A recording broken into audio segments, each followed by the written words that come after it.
Hello everyone, I am Pragesh Vastava and welcome to Aptacademia. In my previous class, actually I said that root 2 is a irrational number. Irrational number. And today I am going to prove that to you. To prove that, I am going to suppose, okay, let us assume that root 2 is a rational number. Let's suppose root 2 is a rational number. If it happens to be a rational number, then what? Then we can clearly say that root 2 is equal to some, it can be expressed in terms of some ratio m upon n. What is m and n here? You can say that m and n should belong to some positive integers, and there is no common factor except 1. No common factor between m and n exists except 1. Okay? I'm assuming this, and with that, let's proceed. If root 2 happens to be equal to m upon n, now I am squaring both sides. Squaring both sides, what you get? Root 2 whole square should be equal to m up by n whole square, which implies 2 should be equal to m square upon n square, which implies that m square should be equal to 2n square, isn't? If m square is actually equal to 2n square, that means what? This implies that m square is an even number, isn't? Because it's a multiple of 2. So m square must be an even number. If m square is an even number, then obviously m should be an even number, isn't? If m happens to be an even number, let's say that m is actually equal to some, m should be equal to 2k, where k is any number and it's a multiple of 2. I'm going to put it here. Listen, if m is equal to 2k, that means what? M square is equal to 4k square. M square is equal to 4k square. I'm going to put it here, and we already have found this relation that m square is equal to 2n square. This is saying m square is equal to 4k square. That means what? 2n square should be equal to 4k square. This implies what? N square is equal to 2k square. From here, you can easily say that this implies what? N square is an even number, and so is n. This implies that n is also an even number. So what result you are actually getting? This is saying that m is an even number, and from here you are getting that n is an even number. That means what? M is a multiple of 2, n is a multiple of 2, but what we have assumed is that m and n belongs to positive integers with no common factors except 1. So, this cannot be true. That both are even numbers, this can't be true. If both happens to be an even number, there is one common factor should be there. Both should be multiple of 2.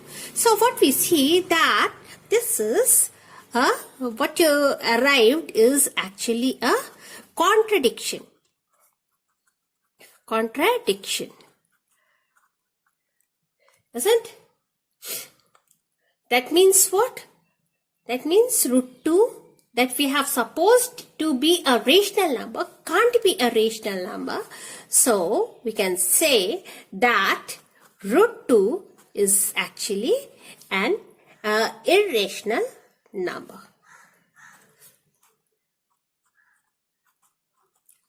This way of proving things is called proof by the method of contradiction. Proving by contradiction. In the same way, you can actually also prove that sum of a rational and an irrational number is an irrational number. What I am saying? That sum of rational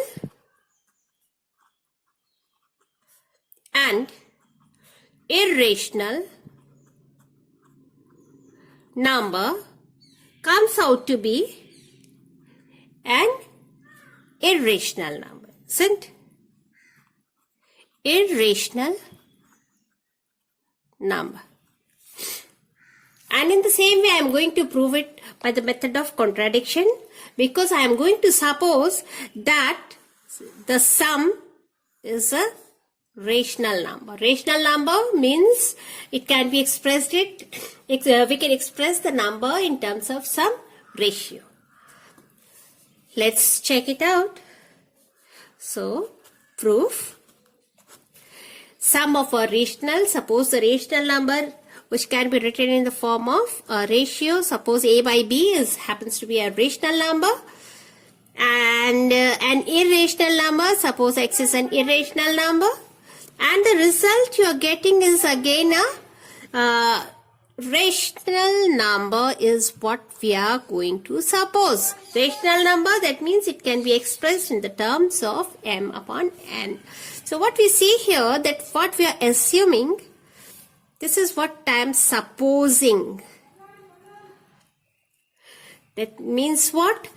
A, B, m and n belongs to integers. And what is x? X is a irrational number, is what I am supposing. Okay? Now what? If this is true, then we can always subtract a upon b from both sides, isn't? That means what? I am subtracting a upon b from both sides. What you'll get? A upon b plus x minus a upon b should be equal to m by n minus a upon b. I am subtracting this from both sides. If equality holds true, then this must be true, isn't? This means what? Both these two cancels out and we are left here with x only. That means x should be equal to m upon n minus a upon b, isn't? Now what I am going to do is try to make the denominator same. To make the denominator same, what I will do here is I am going to multiply the denominator n with b, and here I will be multiplying it by n, so that we can get the same numerator nb and nb. For that, so that's why I am multiplying the denominator here by b. So I'll have to multiply the numerator as well with b. Here, because I have multiplied the denominator by n, I am multiplying the numerator here by n, so that the number remains the same. So what we get? Okay, now the denominator is same here, bn, and we can easily subtract the numerator part. So what in the numerator you will get bm minus an over here. Now what you see? That m is an integer, b is an integer, the product must be an integer, a is an integer, n is an integer, this product is also an integer. Integer subtracted by integer makes an integer only.